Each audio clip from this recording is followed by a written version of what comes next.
কলকাতার বুকে দাঁড়িয়ে আছে একটি লাল রঙের ঐতিহাসিক ভবন, যে ভবন দেখেছে ব্রিটিশ শাসন, স্বাধীনতা সংগ্রাম আর বাংলার ইতিহাসের বহু অধ্যায়।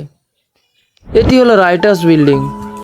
1977 সালে নির্মিত এই ভবনটি প্রথমে তৈরি হয়েছিল ইস্ট ইন্ডিয়া কোম্পানির তরুণ কর্মচারীদের জন্য। সেই রাইটার্সদের নাম থেকে এসেছে রাইটার্স বিল্ডিং নামটি। কিন্তু এই ভবন শুধু অফিস ছিল না। 1930 সালে বিনয় বাদল ও দীনেশ ওইখানে ব্রিটিশ শাসনের বিরুদ্ধে সাহসী অভিযান চালিয়েছেন।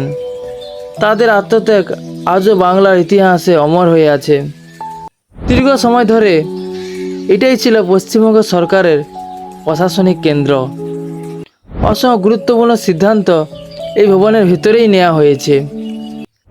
একটি ভবন, কিন্তু তার ভেতরে লুকিয়ে আছে শত শত বছরের ইতিহাস। তুমি কি কখনো রাইটার্স বিল্ডিং সামনে থেকে দেখেছো? কমেন্ট করে জানাও। এবং ভিডিওটি ভালো লাগলে ফেসবুক পেজটি খুব ফলো করো এবং ভিডিওটি খুব প্রচুর পরিমাণে শেয়ার করো।